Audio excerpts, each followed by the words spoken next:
नमस्कार दोस्तों, कैसे हैं आप लोग। उम्मीद करता हूं आप लोग बहुत अच्छे होंगे और तैयारी आपकी बहुत अच्छे से चल रही होगी। जैसे कि आपको पता है कि शाम के 7 बज चुके हैं और हम आपके सामने उपस्थित हैं अपने नए प्रैक्टिस सेट के साथ, और जिसके पूर्ण विश्लेषण के लिए आप भी तैयार हो गए अपना कॉपी और पेन लेकर। और हमारा टारगेट है हिंदी में 37 प्रश्नों में से 37% आपको सही कराना, और हम चाहते हैं कि आप स्कोर बहुत अच्छा करें। और आज प्रैक्टिस सेट नंबर है 16।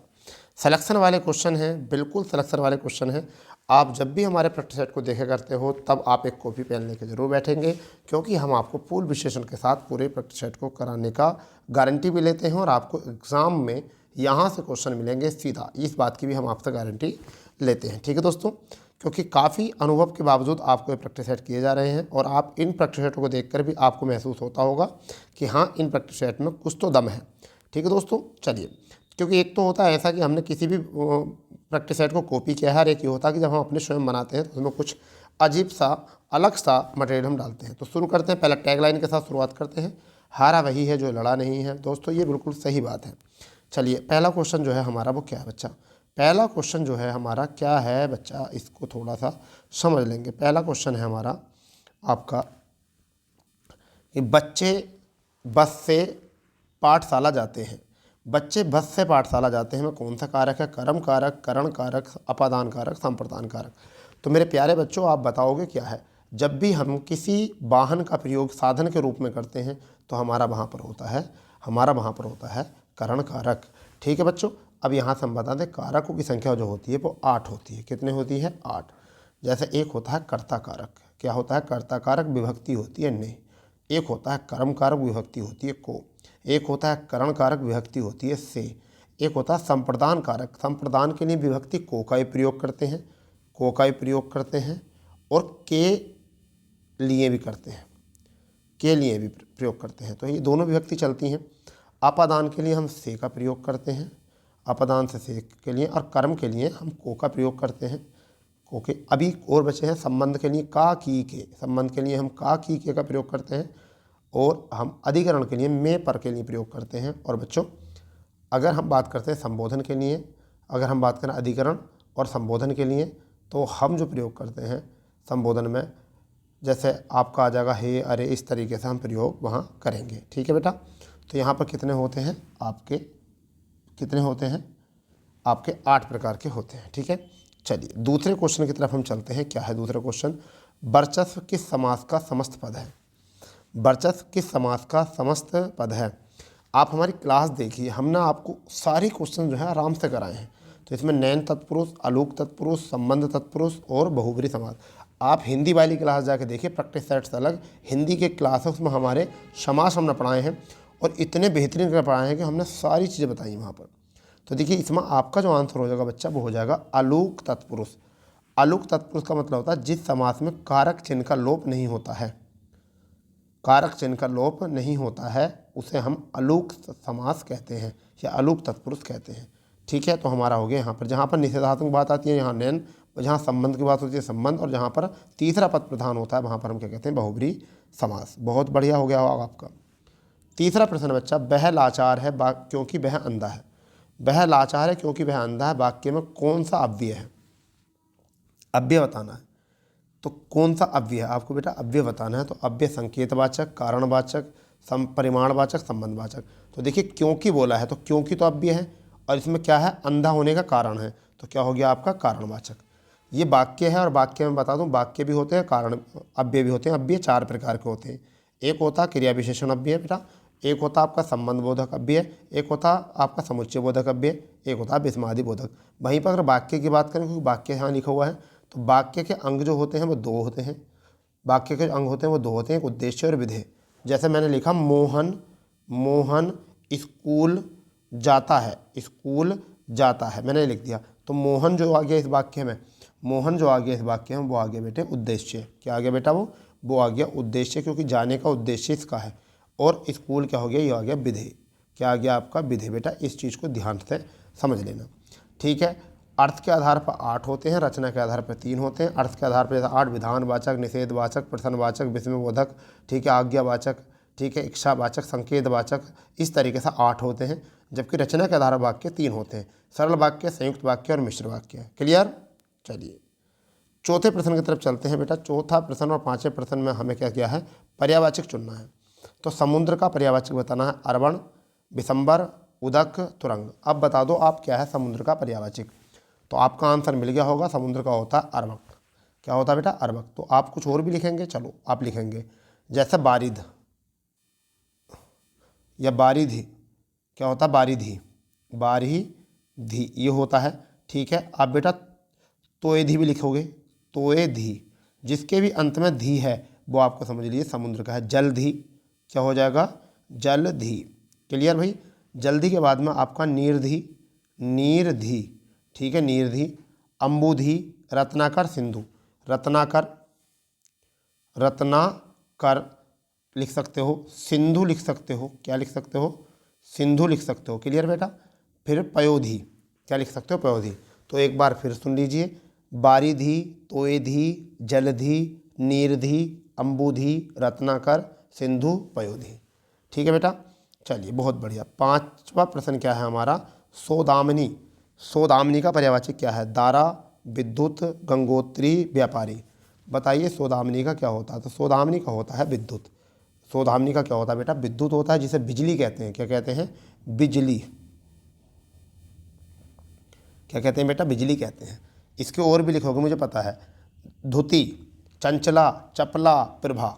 धुति, चंचला, चपला, प्रभा आदि यही होते हैं। ठीक है भाई। चलिए छठा क्वेश्चन है, संरचना शब्द के लिए कौन सा पर्याय शब्द अनुचित है।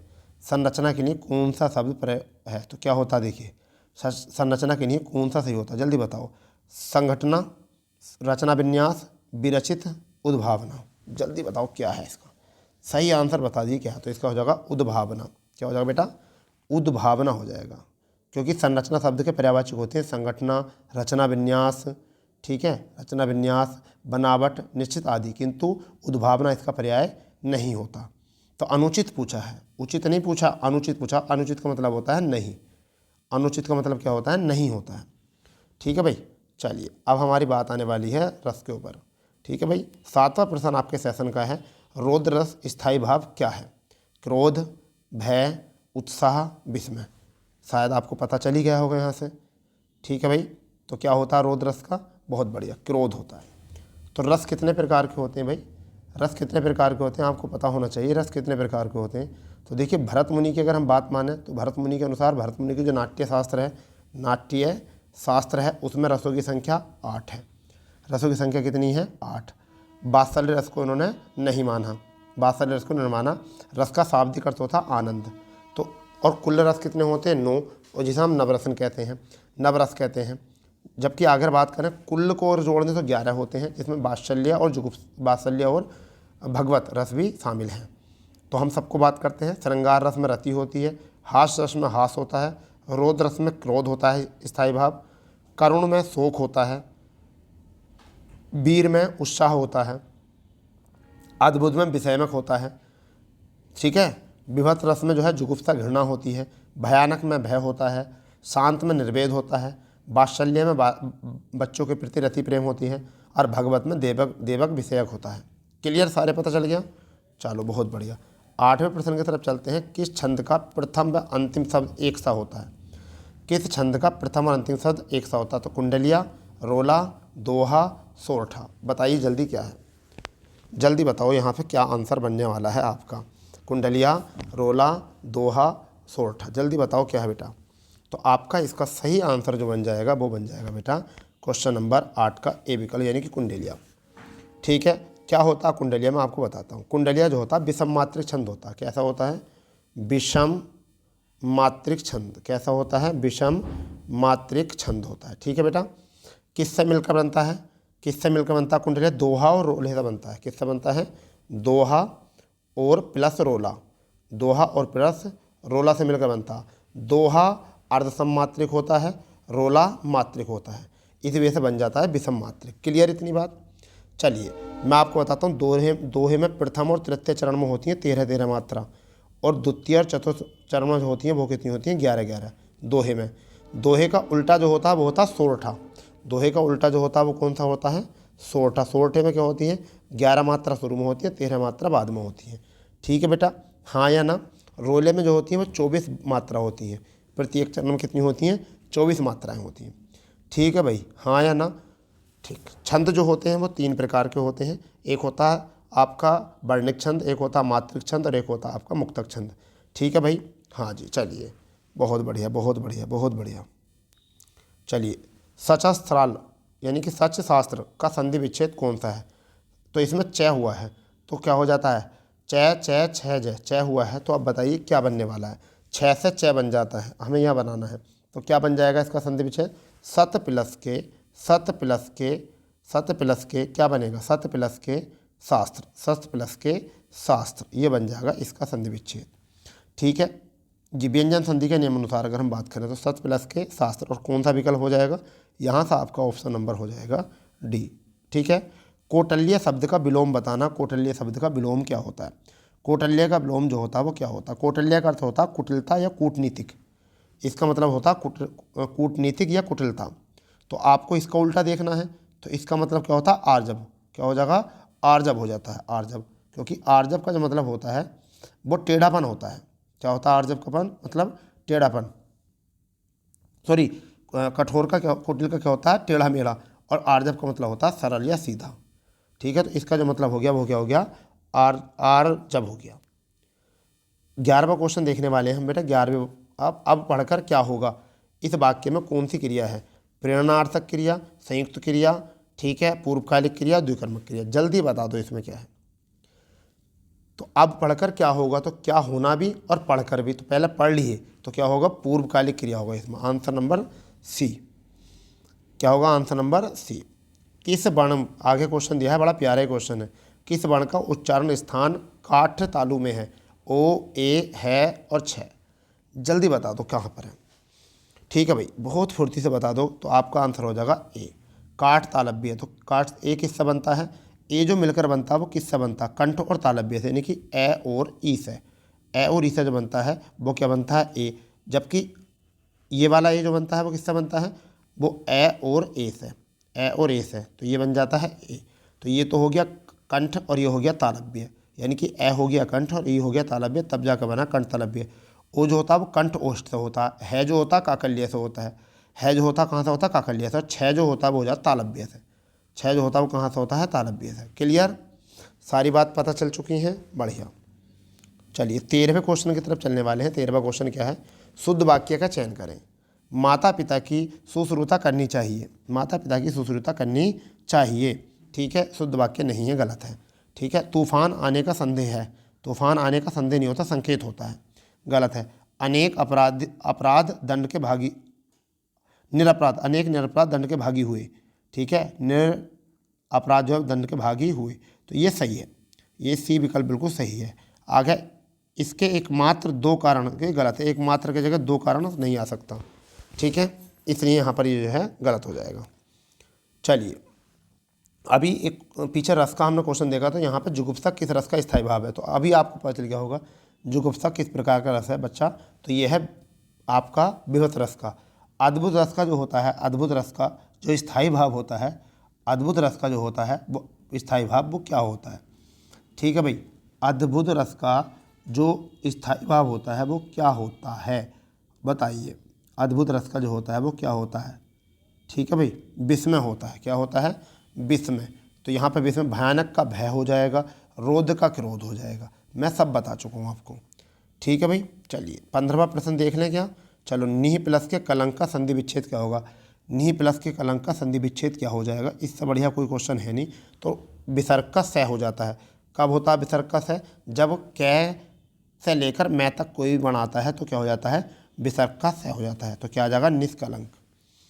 ठीक है भाई, अब यहाँ पर है 16वां क्वेश्चन। बड़ा ही प्यारा क्वेश्चन है, बड़ा ही सरल क्वेश्चन है।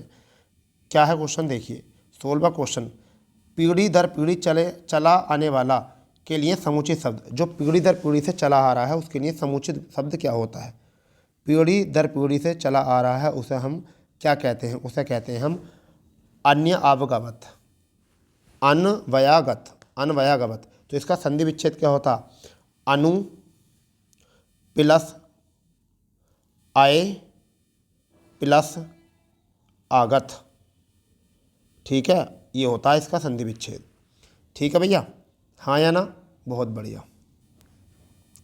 17वां आपको यहाँ से क्वेश्चन देखना है क्या है, पवन का संधि विच्छेद क्या होता है। तो पहली बात तो ये पवन जो है वो अयाधी संधि का है, अयाधी संधि का है ये, ठीक है पवन।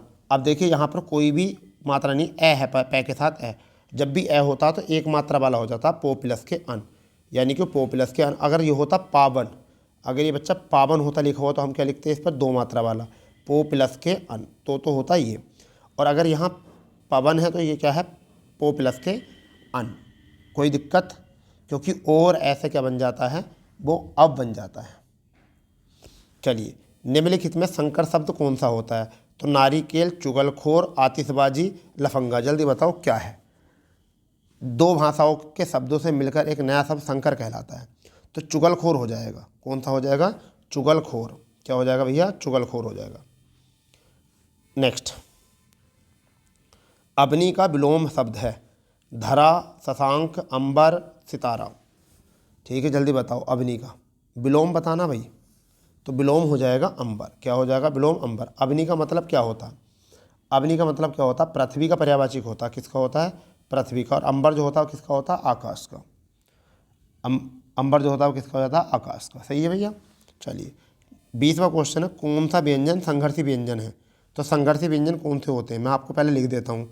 श होता है, ये स होता है होता है, और आपका एक छोटा सा होता है। तो मैं नहीं होगा, ठह नहीं होगा, झह नहीं होगा, तो आपका आंसर ए होगा। कितने होते हैं ये, 4 होते हैं। ठीक है भैया, 4 होते हैं, इतनी बात याद रख लेना है। 21वां प्रश्न देखने वाले हैं हम। शुद्ध वाक्य का चयन करेंगे। इस ग्रंथ का निर्माण तुलसीदास ने किया। समाज की वर्तमान दशा चिंताजनक है। मैंने तरह तरह के रेशम के कपड़े पसंद किए। तुम्हारी दृष्टि तुम्हारी पुस्तक पर नहीं, तो पुस्तक पर होनी चाहिए। जल्दी बताओ क्या है इसका आंसर। समझ गए नहीं, जल्दी बताइए यहाँ पर क्या है। हाँ जी, हाँ, समाज की वर्तमान दशा चिंताजनक है, यह आपका हो जाएगा बी विकल्प। क्योंकि इस ग्रंथ का निर्माण नहीं होता, रचना होती है, तो ये गलत हो गया। मैंने तरह तरह के रेशम के कपड़े पसंद किए। मैंने तरह तरह के रेशम के कपड़े पसंद किए, रेशम का कपड़ा होता है, ठीक है, तो ये गलत हो जाएगा। तुम्हारी दृष्टि तुम्हारी पुस्तक पर, तुम्हारी दृष्टि अपनी पुस्तक पर, यहाँ पर गलत है, आपका यहाँ पर है, ठीक है, तो इसका मतलब आपका जो हो जाएगा ये भी गलत हो जाएगा। ठीक है, तो आपका आंसर हो गया आपका बी। ठीक है भाई, 22वां क्वेश्चन जो है वो क्या है आपका, 22वां क्वेश्चन जो है वो क्या है, इसे देख लेंगे। शुद्ध वाक्य चयन करेंगे। मध्यकालीन युग में वक्ताओं की बहुत उन्नति हुई। साहब ने कहा कि किसी को अंदर न जाने दिया जाए। इस समय मोहन की आयु 20 वर्ष है। वे चाहे भले ही ना आए पर तुम्हें आना होगा। जल्दी बता दो क्या बनेगा क्वेश्चन इसका। ठीक है भाई, जल्दी बताओ, ये वाला सही बन जाएगा। साहब ने कहा है कि किसी को अंदर आने न जाए। यह मध्यकालीन युग में वक्ताओं की बहुत उन्नति नहीं होता है, प्रोग्रेस करने का उन्नति नहीं होता। उन्नति का मतलब किसी का उत्पादन होता है। ठीक है, यहाँ पे इस समय मोहन की आयु 20 वर्ष है, तो इस समय का प्रयोग यहाँ अनुचित है। ठीक है, इसके साथ समय का प्रयोग नहीं है। वे चाहे भले ही न आए परंतु तुम्हें परंतु होता, पर नहीं होता, परंतु तुम्हें आना होगा, तो यहाँ पर ये गलत है, इसलिए आपका ये हो गया। अब नीचे बच्चा आपको येरा लेवल लगाने हैं। क्या लगाने हैं, येरा लगाने हैं, येरा लेवल। ये मैंने इस बार बहुत जानबूझ के रखे हैं जिससे कि तुम्हारी समझदारी और भी ज़्यादा बेहतर बन जाए। इसमें आपका एक तो होता है कंप्लीट और एक होता है छठा, इसके बीच में इन्हें क्रम से लगाया जाता है। यह है यहाँ वहाँ के बेकार रहने वाले व्यक्तियों के अपेक्षाकृत अनजान होने से और कल्याणकारी कार्यक्रम होने से तथा मनोरंजन शिक्षक आदि की सुविधाओं से। अब ये बनाना है, कौन सा बनेगा, जल्दी बता दो इसे फुर्ती के साथ। तो देखिए, सबसे पहले मैं बताऊंगा आपको क्या करना है। देखिए, मज़दूरों की बस्तियों में तो बस्तियों में अब करता आएगा कौन, व्यक्तियों के, तो व्यक्तियों कहाँ पर है, यहाँ, तो रै से बन गया क्वेश्चन, एक से बन गया, शुरू व्यक्ति से हो रहा है, तो रै वाला कौन सा है, यह गलत हो जाएगा, बै गलत हो जाएगा, ले तो सी विकल्प। एग्जाम में केवल ऐसा करना। अब देखो मिला के देख लो, व्यक्तियों की अपेक्षा के साथ अनजान होने से तथा मनोरंजन शिक्षा आदि की सुविधाओं और कल्याणकारी कार्यकलापों के न होने से वहाँ के बेकार रहने वाले व्यक्तियों के बिगड़ने की संभावना बनी रहती है। तो बन गया जी बिल्कुल। तो आपका यहाँ से हो गया सी। ठीक है भाई, हाँ या ना। चलिए इसके बाद में देखते हैं हम 24वां प्रश्न। ये लब है, ये भी भैया। तो अपने सुधी पाठकों के लिए हमें आज से ताकि उसकी ऐतिहासिक गरिमा अक्षुण्ण रहे, चंद्रकांता उपन्यास का अविकल रूप प्रस्तुत रहे, किसी फिल्मी अनुवाद का परिवर्तन रहे, नहीं पढ़ी। बताओ जल्दी बताओ क्या है। तो देखिए इसका जो हो जाएगा, जल्दी लगा लो आप सही तरीके से। तो मैं आपको बता देता हूँ, इसका जो बनेगा वो बनेगा आपका रै वैल। देखिए क्यों, अपने सुधी पाठकों के लिए हम आज से चंद्रकांता उपन्यास का अवलोकन प्रस्तुत करते रहते हैं। अब यहाँ आ गया, तो यहाँ किसी ऐसे शब्द का प्रयोग करो, ताकि, किंतु, परंतु। तो यहाँ ताकि है, तो ताकि इसकी ऐतिहासिक गरिमा अक्षुण्ण रहे। अब अक्षुण्ण रहे आ गया, अक्षुण्ण रहे तो अब किसका प्रयोग होगा, और, क्योंकि यहाँ ना अल्प विराम लग रहा है, ना विराम लग रहा है, ना अर्ध विराम। तो किसका आगा, किसी योजक चिन्ह का प्रयोग आगा। समझ गए, किसी समुच्चय बोधक का। तो क्या आ गया, और, नई पूर्णी का मूल रूप किया जाए। फिर देखो विराम है, तो फिर यहाँ किसी वाक्य का प्रयोग होगा, तो किसी फिल्मी अनुवाद का परिवर्तन नहीं। ठीक है, यहाँ तक आ गया। तो ऐसे हिसाब लगाना है वहाँ पर। ठीक है, फिर दूसरा देखेंगे 25वां, इसी क्रम से लगाओ। दूरदर्शन पर प्रदर्शित 2 धारावाहिक। ठीक है, 2 धारावाहिक। अब यहाँ वाक्य अधूरा है।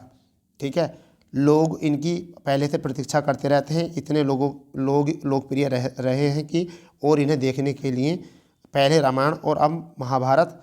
ठीक, तो अब बताओ कौन सा बन जाएगा। यहाँ से मिल गया होगा तुम्हें, अब इतने में मिल गया होगा, बिल्कुल सच बता रहा हूँ। क्योंकि देखिए यहाँ पर क्या है, धारावाहिक, 2 धारावाहिक। तो 2 धारावाहिक कौन से विकल्प में है, इसमें बै में, पहले रामायण और अब महाभारत, और बै से केवल एक ही थ्रू है। ये गलत, ये गलत, ये गलत। आपका आंसर आ गया डी।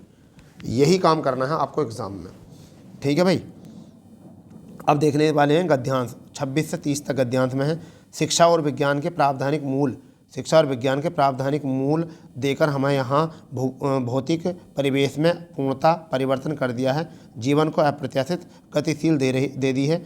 वही साहित्य, कला, धर्म, दर्शन अपनी चिंता को बहिष्कृत कर मानव विकास को एकांगी बना दिया है। पिछली शताब्दी में विकास के सूत्र प्रकृति के हाथ से निकलकर मनुष्य के हाथ में पहुँच गए हैं, विज्ञान के हाथ में पहुँच गए हैं, और बंद गली में पहुँचने का अर्थ मानव जाति का नाश भी हो सकता है। इसलिए नैतिक और आत्मिक मूल्यों को साथ साथ विकसित करने की आवश्यकता है, जिससे विज्ञान हमारे लिए भस्मासुर का हाथ न बन जाए। ठीक है भाई, भस्मासुर का हाथ न बन जाए। आगे अगर बात करें तो आगे क्या है, आगे बेटा इसमें व्यक्ति की चतुरता यदि राष्ट्र की चतुरता बन जाती है तो विज्ञान भस्मासुर बन जाता है। इस सत्य को प्रत्येक क्षण सामने रखकर ही अणु विस्फोट का मानव प्रेम लोकहित की मर्यादा दे सकते हैं। अपरिसीमित भौतिक शक्तियों का स्वामी मानव आज अपने व्यक्तित्व के प्रति आस्थावान नहीं है और प्रत्येक क्षण अपने अस्तित्व के संबंध में शंकाग्रस्त हैं। अब देखते हैं कौन सा क्वेश्चन, ऐसे याद हो गया होगा बिल्कुल।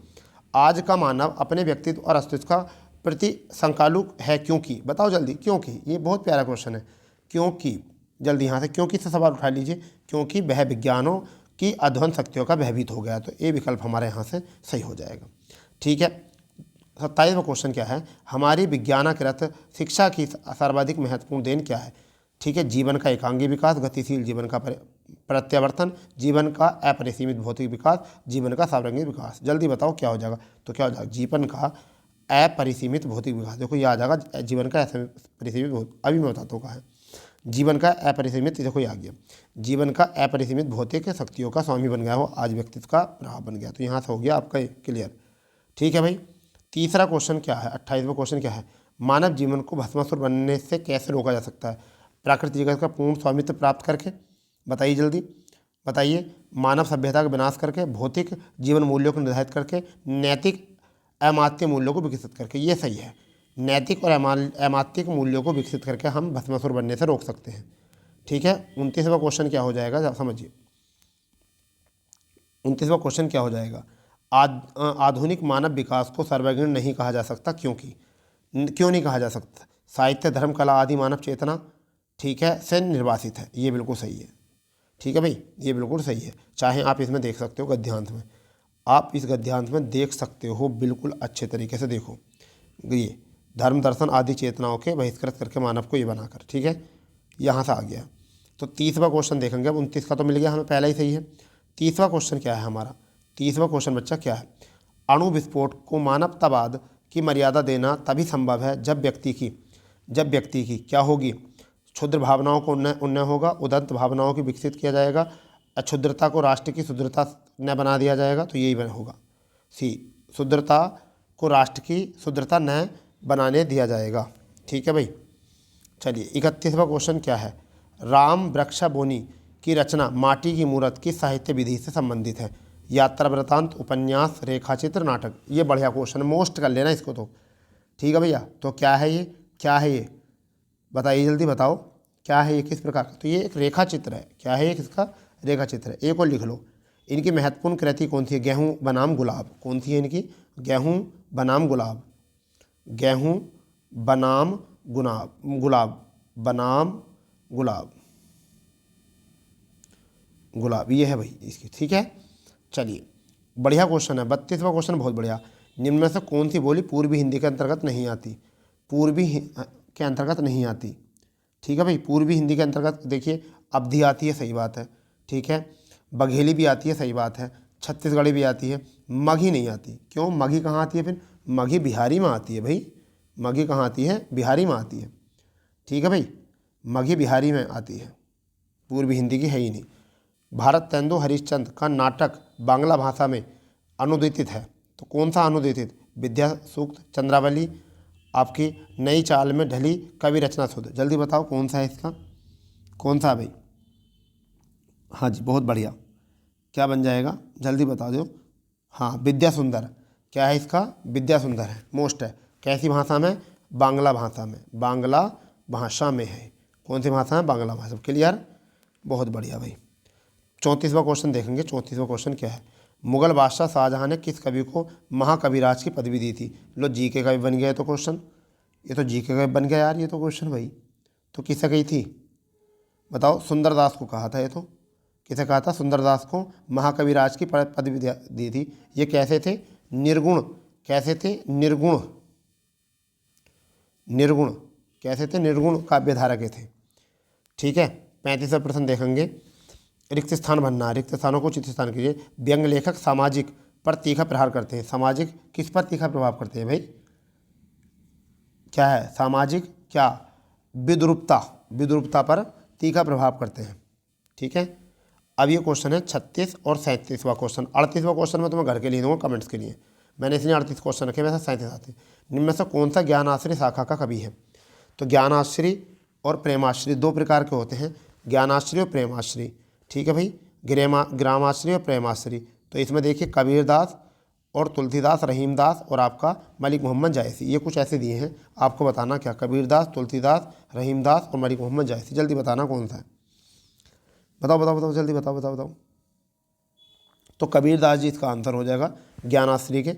ठीक है। और मलिक मोहम्मद जायसी जो है वो प्रेमाश्री के हैं। ठीक है भाई। ठीक है। चलिए, तो हमें यहाँ से बताना है अब किसका है? कबीरदास का। चलिए अब मैं थोड़ा सा आपको कबीरदास के बारे में बताता हूँ। कबीरदास का जन्म हुआ वो 1318 में हुआ। कब हुआ? 1318 में। कहाँ पर हुआ? बनारस में। कहाँ पर हुआ? बनारस में। तो लिख लो, कबीरदास का जन्म 1318 में बनारस में। कब इनकी डेथ हुई? इनकी डेथ हुई 1598 में। कब मृत्यु हुई? 1598 में। यानी कि यहाँ से आपको पता चल चुका होगा कि 1398 और 1518, सॉरी 1598 शायद 1598 में, यहाँ 1598 18 आई थिंक 1518 है इसका। 98 तो नहीं है, 1518 सॉरी मिस्टेक गलती हुई। 1518 में इनकी क्या हुई थी? मगहर में इनकी मृत्यु हुई थी। कहाँ पर? मगहर में। और मगहर कहाँ पड़ता? संत कबीर नगर में पड़ता है। तो ये तो हो गया किसकी बात? कबीरदास की। ठीक है भाई। अब तुलसीदास की बात कर लेते हैं हम यहाँ पर। तुलसीदास की बात कर लेते हैं। तुलसीदास जी का जन्म हुआ, वो हुआ 11 अगस्त 1511 को। कब हुआ? 11 अगस्त 1511 को। कहाँ पर? कहाँ पर हुआ भाई? कासगंज में हुआ। कहाँ पर हुआ? कासगंज यूपी में। जबकि इनकी मृत्यु जो हुई वो 1623 में कहाँ हुई? बनारस में। कहाँ पर हुई? बनारस में। ठीक है भाई। ये हो गया। इन्हें वाल्मीकि कहा जाता, वाल्मीकि का अवतार कहा जाता है। किसे क्या कहा जाता है? तुलसीदास को वाल्मीकि का अवतार। अब हम दोनों की जो है रचना लिख लेते हैं, दोनों मोस्ट हैं। तो कबीरदास की रचना में हम बात करें तो देखो, कबीर मृगावली, नीति के दोहे, बीजक, समझ गए नहीं। नीति के दोहे, बीजक, कबीर, रत्नावली, ये हो जाएंगे। एक दो और लिख लेंगे अगर चाहोगे तो, एक दो और लिख लेंगे अगर चाहोगे तो। चलिए जी जी, बहुत बढ़िया। जैसे हम शबद लिख सकते हैं, रैमनी लिख सकते हैं, बीजक लिख सकते हैं, साखी लिख सकते हैं। ये तुलसीदास की लिख लो, तुलसीदास की विनय पत्रिका हो जाएगी, रामायण रामचरितमानस हो जाएगी, दोहावली हो जाएगी। ठीक है, रामचरितमानस, विनय पत्रिका, दोहावली। ठीक है भाई, आरी बात समझ में। पार्वती मंगल, ठीक है, पार्वती मंगल। ठीक है, ऐसी रचनाएं जो है इनकी हो जाएंगी। ठीक है, अगला क्वेश्चन जो है 37वां, और आपका जो है बहुत इंपॉर्टेंट क्वेश्चन है। जयचंद्र प्रकाश नामक महाकाव्य के लेखक कौन है? बलदेव चंद्र, भगवान सिंह, चंद्रवरदाई या भट्टक केशव, कौन है? तो कौन है? भट्ट केदार। कौन है? भट्ट केदार, डी विकल्प। ठीक है बेटा, क्लियर। चलिए मैं आपको आपका जो है आपका क्वेश्चन जो है ये 38वां क्वेश्चन जो है मैं आपको दे रहा हूँ घर के लिए। यानी आप मुझे कमेंट्स में बताओगे महर्षि गुप्त का संबंध आधुनिक काल के किस युग से है? छायोत्तरवादी युग से, द्विवेदी युग से, छायावादी युग से या शुक्ल युग से? तो आपको इसमें से देना जवाब, मगर महर्षि की रचना लिख लो, महर्षि गुप्त की रचना लिखो जल्दी। क्या है? भारत भारती, जयद्रथ वध, साकेत और पंचवटी। दोबारा सुन लो, भारत भारती, भारत भारती, ठीक है, जयद्रथ वध, साकेत और पंचवटी। तो ये था हमारा प्रैक्टिस सेट। पूरी तरीके से एनालिसिस किया है हमने, बहुत अच्छे से एनालिसिस किया है। मैं उम्मीद कर रहा हूँ कि आप लोगों को जो है बहुत अच्छे से मज़ा आया होगा। तो ऐसे ही रोज़ डेली शाम को 7 बजे आप प्रैक्टिस सेट देखना ना भूलें, क्योंकि अगर आप सिलेक्शन चाहते हैं तो। ठीक है दोस्तों, और अपने दोस्तों में शेयर करेंगे। जो चैनल पर पहली बार नए हैं वो चैनल को सब्सक्राइब करेंगे, ठीक है, और लाइक भी करेंगे। ठीक है, मिलते हैं कल अपने इसी समय पर, अपने इसी प्लेटफॉर्म पर। जब तक के लिए जय हिंद, जय भारत, वंदे मातरम।